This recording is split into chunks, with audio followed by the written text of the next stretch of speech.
మనం ముందుగా మాట్లాడుకుంటున్నట్టుగా మహాభారతాన్ని అసలు ఒక గ్రంథంగా తెలుగులోకి రచించింది ఎవరు? ఎన్నాళ్ళు పట్టింది? దాని గురించి మీ మాటల్లో తెలుసుకోవాలి. చాలా మంచి విషయం ఇది, అసలు అడగాల్సిన విషయం ఇది. మన వాళ్ళు భారతం భారతం భారతం అంటారు, భాగవతం భాగవతం భాగవతం అంటారు, రామాయణం రామాయణం రామాయణం అంటారు. ఇది ఏర్పడటానికి ఒక పూర్వ రంగం ఉంటుంది ఏదేనికైనా.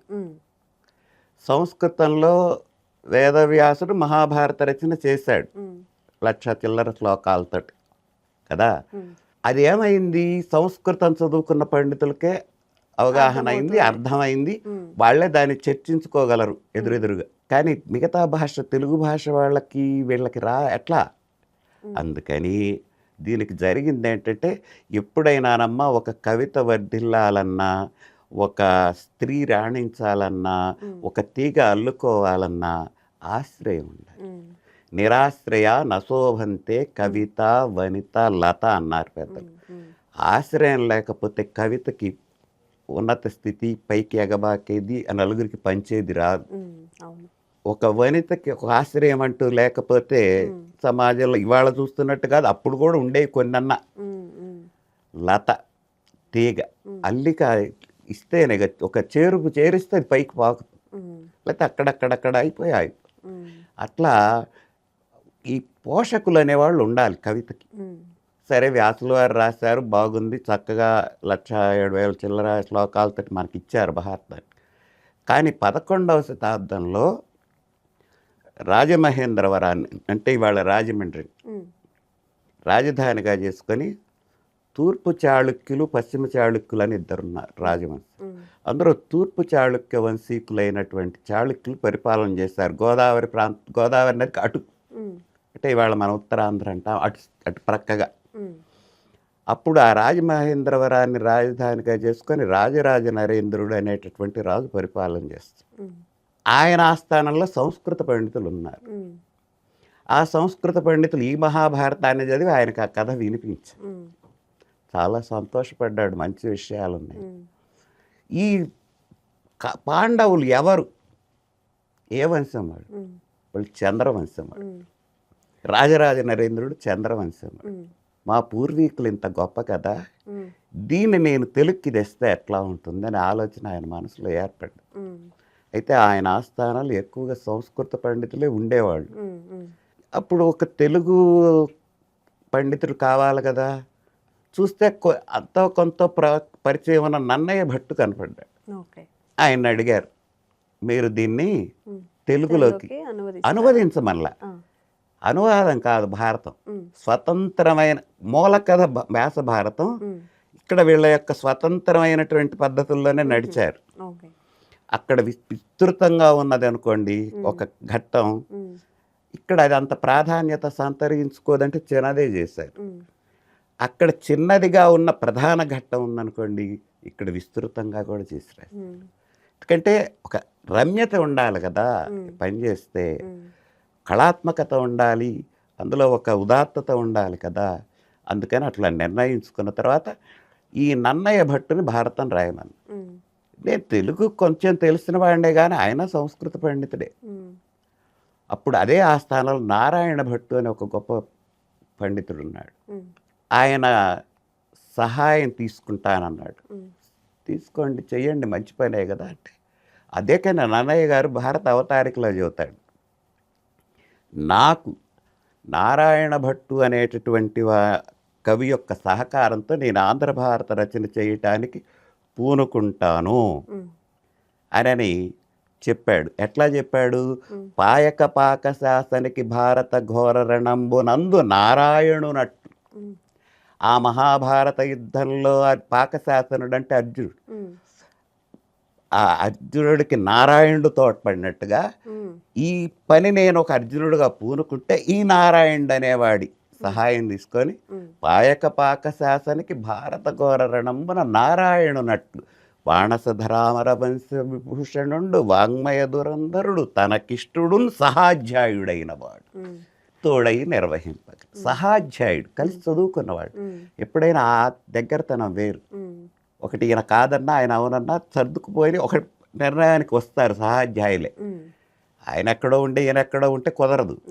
ఇద్దరు సహాధ్యాయులు కాబట్టి ఒకళ్ళ గురించి ఒకళ్ళకి తెలుసు కాబట్టి మానసిక స్థితి కానీ ఏదైనా ఒక భావస్థితి కానీ సహాధ్యాయులుగా తీసుకొని భారత రచన చేశారు. అయితే నన్నయ్య గారు అందులో దీనికి ఒక ప్రణాళిక ఉండాలి. ఉండాలి. అది ఒక పెద్ద బృహత్ కథ, ఒక ఇతిహాసం.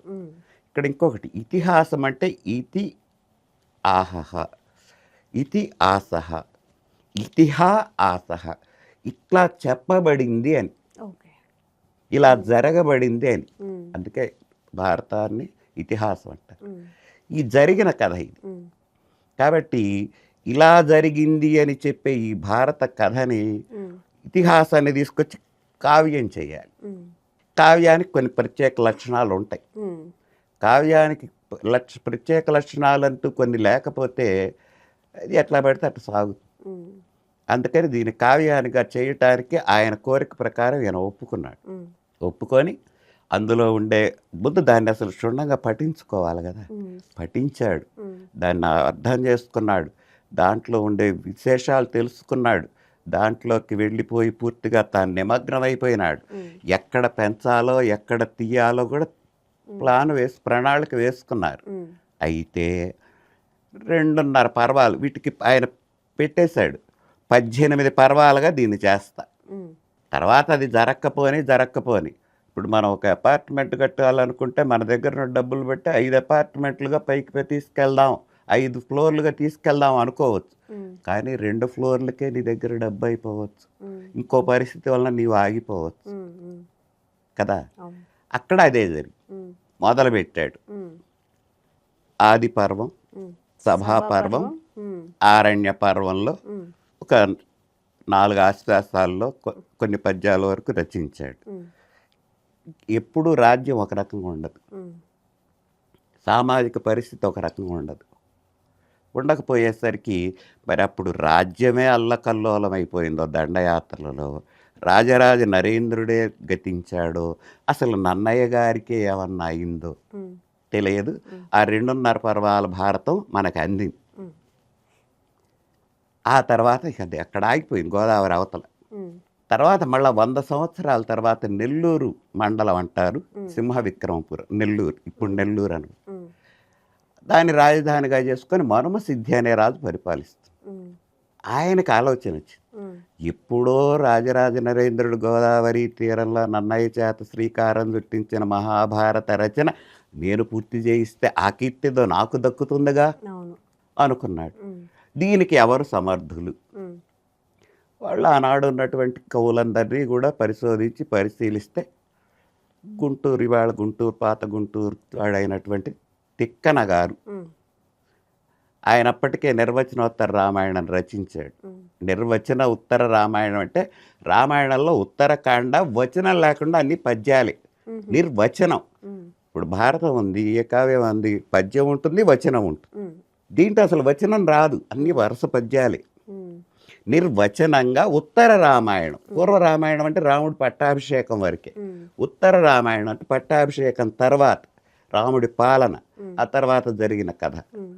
అది రచించాడు, మంచి పేరు సంపాదించున్నాడు, కవిగా, పండితుడిగా ఒక మంచి ఇదిగా పేరుంది. ఈయన తటస్థపడ్డాడు. అప్పుడు ఈ తిక్కన గారిని తన ఆస్థానానికి పిలిపించి, ఈ నన్నయ్య గారి టైంలో ఆగిపోయినటువంటి, కాలంలో ఆగిపోయిన భారతాన్ని మీరు పూర్తి చేయాలండి, అది మా కోరిక అని అడిగితే, నేను చేస్తా అని ముందు ఆయన దాన్ని చదువుకున్నాడు. ఇట్లా కాదు, 2.5 పర్వాలు ఆయన చేతి మీదుగా నడిచింది, ఇంకా అరపర్వం మిగిలింది. ఇప్పుడు నేను దాని మధ్యలో మొదలు పెడితే నా ఫిక్షన్ వెళ్ళి దానికి అతకపో అనేటటువంటి ఆలోచనతో అసలు అది వదిలిపెట్టేద్దాం అని తర్వాత పర్వం నుంచి అసలు నన్నయ్య గారు మొదటే చెప్పాడు, ఇది ఎట్లా ఉంటుందంటే 18 పర్వాలు. అసలు పర్వము అంటే కణుపమ్మ, కణుపు, చెరుకు గడ ఉంటుంది చూసారా, దాన్ని ఒక్కొక్క కణుపుని పర్వము అంటారు. అట్లా 18 కణుపులు. ఎందుకన్నారు చెరుకు గడ కణుపు అని? అంత మధురమైన గాథ రచన అంతా బాగుంటుంది కదా. మహాభారతం మనకు పేరే కదా, వింటే భారత దినాలు, తింటే గారెలు తినాలి. అట్లా మంచి కథ. ఇట్లా కాదులే, ఈ 2.5 పర్వాల తర్వాత నేను తీసుకున్నాం ఆది, సభ, అరణ్య, ఆయన వదిలేద్దాం, ఆయన రాసిన దాంతో వదిలేద్దాం. ఆ తర్వాత ఆయన మొదట చెప్పాడు ఆది పంచకం అన్నాడు. మీరు గుర్తుపెట్టుకోండి, ఆది పంచకం, ఆది, సభ, అరణ్య, విరాట, ఉద్యోగాలు, ఆది పంచకం. తర్వాత యుద్ధ షట్కం 6, అక్కడ 5 వచ్చింది గుర్తుపెట్టుకోండి. తర్వాత 6 యుద్ధ షట్కం, భీష్మ, ద్రోణ, కర్ణ, శల్య, సౌప్తిక, స్త్రీ, 6 వచ్చింది. 5, 6, 11. తర్వాతది శాంతి సప్తకం అన్నాడు 7. శాంతి పర్వం, అనుశాసనిక పర్వం, అశ్వమేధ పర్వం, అట్లా మౌసల పర్వం, ఇట్లా చివరి దాకా స్వర్గారోహణ పర్వం. 5, 6, 11, 7, 18 పర్వాల భారతం ఉందిగా. అందుకని ఆయన అన్నట్టుగానే ఈయన విరాట పర్వం నుంచి మొదలుపెట్టాడు. అందులో కూడా ఇంకొకటి ఉంది, మనకి సామెత ఉంది, ఇంగ్లీష్లో కూడా ఒక మాట ఉంది, ముఖపరిచయం అంటారు, అదే first impression is good impression అని అంటారే. అసలు ఆ కథ, విరాట పర్వం కథ జనంలోకి పోవడమే చాలా ఇంట్రెస్ట్గా పోయింది. ఇంకా భారతం మొత్తాన్ని చదివించే స్థాయికి తీసుకెళ్ళింది. అందుకని అక్కడ మొదలు పెట్టుకున్నాడు. అందుకని ఆయన దాని మొదట్లోనే చెబుతాడు, హృదయాహ్లాది, చతుర్థము, ఊర్జిత కథోపేతము, నానా రసాభ్యుదయోల్లాసి, ఇన్ని గుణాలు ఉన్నాయి. హృదయాహ్లాదంగా ఉంటుంది విరాట పర్వం కథ, హృదయాహ్లాదం. చతుర్థము, అందులో 4వ పర్వం, ఊర్జిత కథోపేతం, చదివిన కొద్ది చదవాలనిపిస్తుంది ఆ విరాట పర్వం కథ, అంతా బాగుంటుంది. నానా రస అభ్యుదయోల్లాసి, నానా రసాలు. అక్కడ రసాలంటే ఇవి హోటల్స్ రసాలు కాదు, శృంగార, హాస్య, కరుణ, రౌద్ర, వీర, భయానక, బీభత్స, అద్భుత, శాంత రసాలు. మళ్ళీ వీటికి స్థాయి భావాలు ఉంటాయి. శృంగారానికి రతిర్, హాస్య, శోకశ్చ, క్రోధశ్చ, క్రోధ, ఉత్సాహం, భయం తథ. నీకు అక్కడ ఒక శృంగార రస ప్రేరణ జరగాలంటే దానికి ఉత్ప్రేరకం ఇంకొకటి అంశ కనపడాలి. ఒక చనిపోయినటువంటి శవం దగ్గరికి వెళ్తే అక్కడ శృంగార రస ఉత్పాదన జరగదు వ్యక్తిలో, అక్కడ శోకరసం. వీటిని స్థాయి భావాలు అంటారు లాక్షణిక. 9 రసాలకి 9 స్థాయి భావాలు. ఈ స్థాయి భావాల ప్రకారం ఆ రసం ఉద్భుతం అవుతుంది, అంటే పైకి పెచ్చుమేరు. అందుకని ఇది నానా రసాభ్యుదయోల్లాసి అన్నాడు విరాట పర్వాన్ని. ఇందులో శృంగారం ఉంది, హాస్యం ఉంది, కరుణ ఉంది, రౌద్రం ఉంది, వీరం ఉంది, భయానక ఉంది, బీభత్సం ఉంది, అద్భుతం ఉంది, శాంతి. ఈ 9 బ్రహ్మాండం కనపడతాయి విరాట పర్వంలో, చాలా బాగా కనపడతాయి. శృంగారం, ఆ కీచకుడు ద్రౌపదిని చూసిన తర్వాత అతనిలో గండిగా శృంగార వికార చేష్టలు. హాస్యం ఉంది, ఈ భీమసేనుడు కానీ వీళ్ళు అక్కడ కొలువులో జీవిస్తున్నప్పుడు కొన్ని జరిగిన సంఘటనలు కానీ హాస్యకరం, అంటే అన్నీ పూర్తిగా మిళితమై ఉండాలని లేదు, అసలు విధానం అది. కరుణ ఉంది. నిజంగా విరాట పర్వంలో ద్రౌపదిని గురించి ఆలోచిస్తే ఎట్లాంటిది ఎట్లయిపోయింది. తర్వాత భారతంలో రాయబారానికి వెళ్ళి కృష్ణుడు అడుగుతాడు, ఏమ్మా నువ్వేం చెప్పమంటావని. ఏం చెబుతానయ్యా, నేను ఎట్లాంటిదానో నీకు తెలుసుగా. వరమున పుట్టి భరతవంశము వచ్చి అందు పాండుభూవరునకు కోడలై జనవంజుల పొందితి, మంచి భర్తలను పొందే, నీతి విక్రమ స్థిరులకు పుత్రులను బడసితిని. వరమున బుట్టా, శివుడి వరమలన బుట్టా, భరతవంశంలో కోడలుగా వచ్చా, పాండురాజు కోడలు. ఆ రోజుల్లో పాండురాజు బ్రహ్మాండమైనటువంటి రాజు. పాండురాజు కోడలనైనా ఆ పాండురాజుకి కూడా కోడలు ఎట్లా పెడితే అట్లా కాల. జనవంజుల పొందితి, ధర్మజ, భీమ, అర్జున, నకుల సహదేవులు లాంటి వారి భార్య. నీతి విక్రమ స్థిరులకు పుత్రులను బడసితి, నీతిలో పరాక్రమంలో స్థిరంగా దృఢచిత్తంతో నిలబడే పుత్రులను కూడా పడిసా. సరసి జనాభా అంటుంది. ఇక్కడే తేడాలు వస్తాయి మనకి. సరసి జనాభా అనకూడదు, సరసి జనాభా. పద్మనాభ, పద్మగర్భుడు కదా ఆయన, పద్మనాభుడు కదా విష్ణు, పద్మనాభుడు కదా. సరసి జనాభా అంటే కృష్ణ. ఇన్నిట ప్రశస్తికి ఎక్కిన దానం, ఇంత గొప్పదారిని నేను ఇక్కడ ఇన్ని అవస్థలు పడ్డాను. అరణ్యవాసంలో ఎన్ని అవస్థలు పడ్డారు. ఈ విరాట్ రాజు కొలువులో అన్న మాలిని రూపంలో ఏదో గుప్తంగా కాలం గడుపుదామంటే అనుకోకుండా కీచకుడు వచ్చి అతను ఏం చేశాడు, బలాత్కరించబోయినాడు, తిరస్కరించింది, వెంటబడ్డాడు, సభలోకి వచ్చి తన్నుదన్నాడు.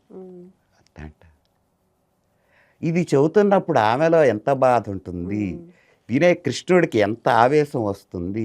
ఇంకేముంటుంది, నీవు సుభద్ర కంటే కడు నెయ్యము గారం ఉందని ఎంబటే వేసేసింది పద్యం. తిక్కన గారి గొప్పతనం అది, ఎంబటే వేసేసాడు పద్యాన్ని.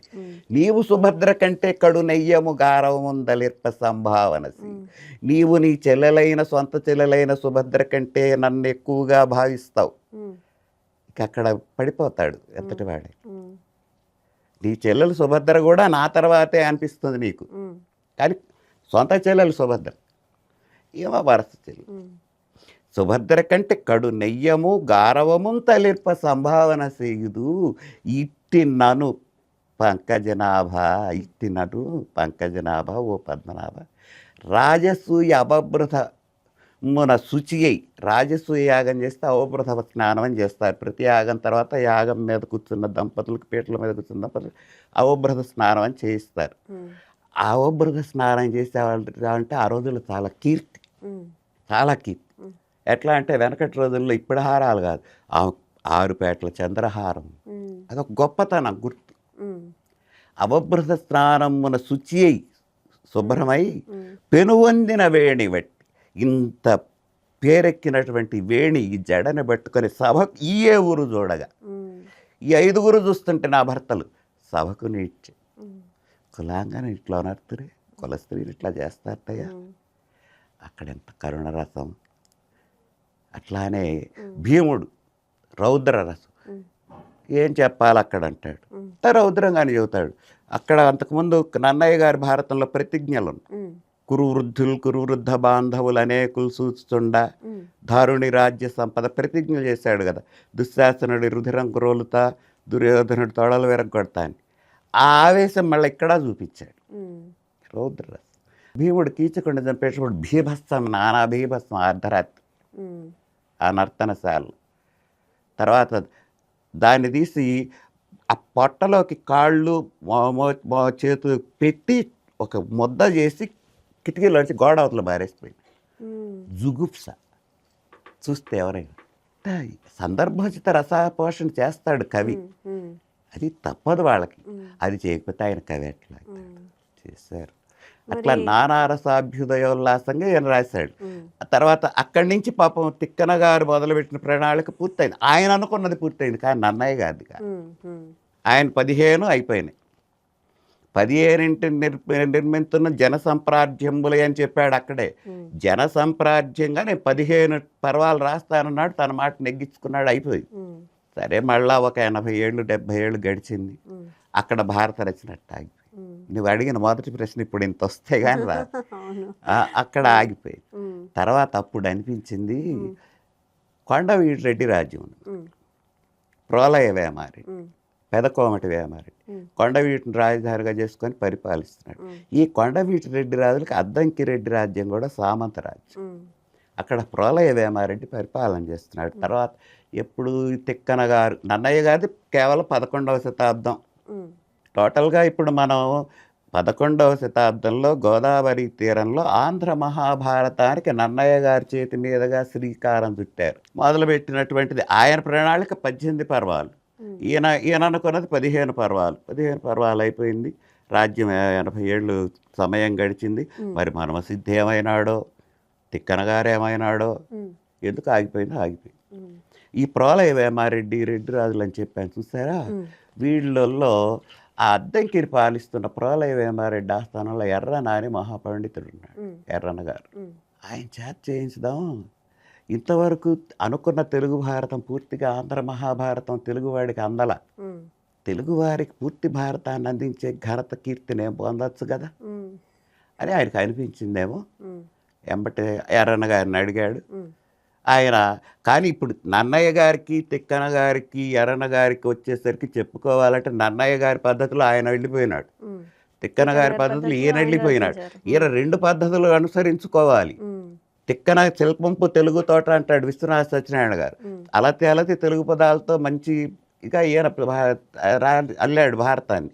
ఆయన సంస్కృత సమాస భూయిష్టంగా ఆయన అల్లాడు. ఇటు సంస్కృతం ఉంది, ఇటు తెలుగు ఉంది, మధ్యలో బ్రిడ్జ్ వారధి. ఇది చాలా కష్టం. అది అతుకులాగా కనపడకూడదు. ఇటు నన్నయ్య పోకడు ఉండాలి, తిక్కన పోకడు ఉండాలి. రాసేది చిన్నదే, ఇంకొక 4 ఆశ్వాసాలే, ఇంక 4 ఆశ్వాసాలు ఉంటుంది అంతే. కానీ పెద్ద పని ఆయనది. చాలా విజయవంతంగా పూర్తి చేశాడు. అటు దాన్ని ఇది నన్నయ్యది అనిపించాల, ఇటు తిక్కనది అనిపించాల, తనది అనిపించాల. ఇంకా విశేషం ఎవరిది అనిపించాల, కవిత్రయింది అనిపించింది.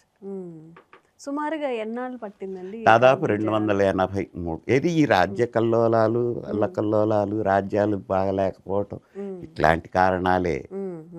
ఇప్పుడు మనకి రెడ్డిరాజుల కాలంలో ప్రోలయ వేమారెడ్డి గారి ఆస్థానం నుంచి మొత్తం ఆంధ్ర మహాభారతం తెలుగు వాళ్ళకి అందిందని నిశ్చితంగా చెప్పారు.